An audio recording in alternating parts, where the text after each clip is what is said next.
Josiane Mazouz est une jeune grand-mère de 58 ans. Aujourd'hui, elle se prépare pour une audience au tribunal.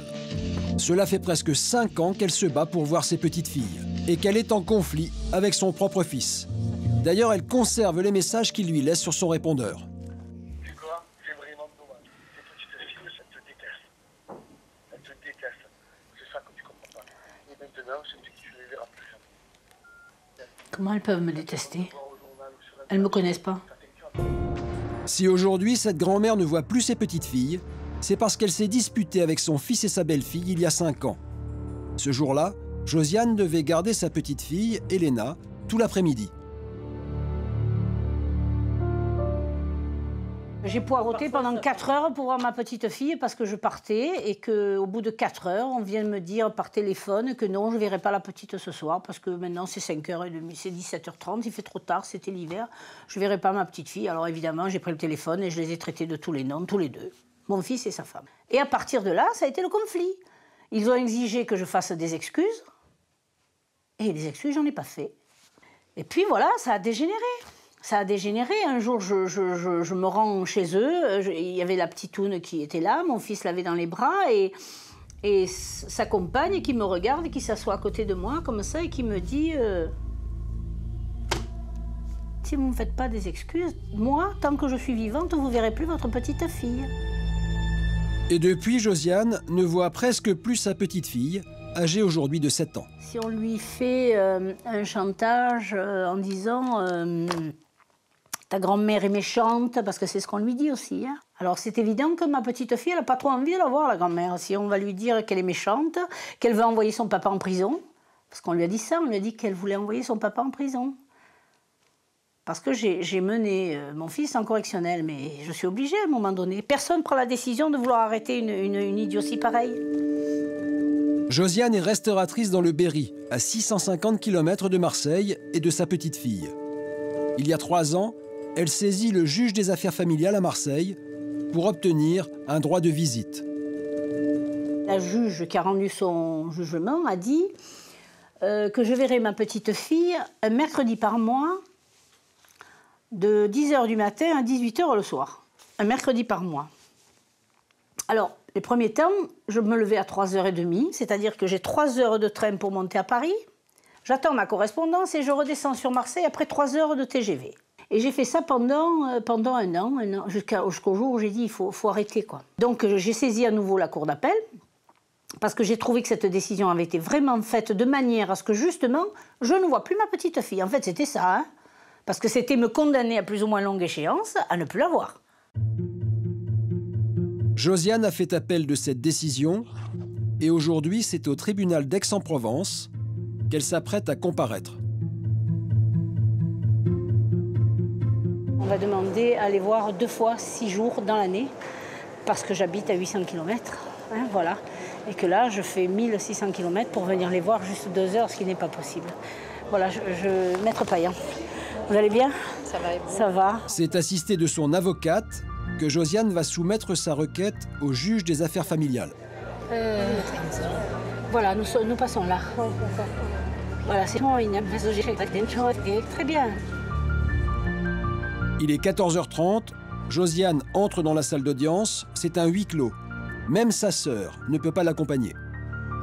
Je souhaite qu'elle reprenne ses esprits, qu'elle ne se mette pas à pleurer et qu'elle parle comme ce qu'elle doit dire. En fait, qu'elle dise vraiment ce qu'elle ressent et que voilà, elle pleure. Et c'est pas de ma sœur de pleurer, franchement.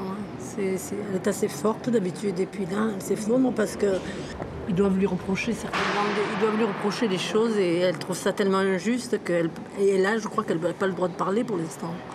Donc elle est obligée d'encaisser, là, c'est tout. Après 45 minutes de débat, Josiane sort de la salle d'audience, suivie par sa belle-fille et son avocat. On a tout dit, voilà. On attend de délibérer au 4 novembre. Je pense que la Cour d'appel rendra une décision d'apaisement. De toutes les manières, c'est notre souhait le plus cher depuis l'introduction de cette procédure. Voilà. Qu'est-ce que vous pensez, vous, de tout ce qui se passe? Non, ça ira, merci beaucoup. Merci beaucoup. Josiane pourra-t-elle revoir sa petite fille? La juge des affaires familiales rendra sa décision le 4 novembre. En attendant, elle a proposé de faire une médiation en famille pour tenter de régler ce conflit. Chacun a exposé la situation avec les événements tels qui se sont déroulés jusqu'à ce jour, c'est-à-dire des difficultés pour arriver à rencontrer l'enfant. Et aujourd'hui, en fait, on s'oriente vers une médiation.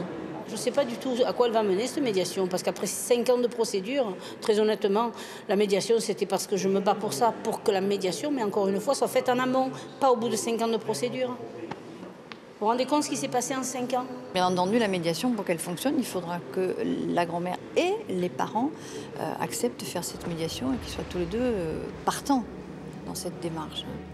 Josiane espère que son fils et sa belle-fille accepteront cette médiation. Pour l'instant, elle est déçue. Je suis anéantie. Je me disais, mais c'est pas possible.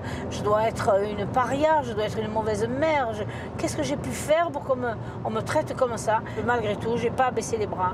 Je le fais pour qu'un jour mes petites filles, même si je ne les vois plus, même si le tribunal décide que ça s'arrête là, même si je sais pas ce qui peut se passer, on ne sait pas ce qui va se passer.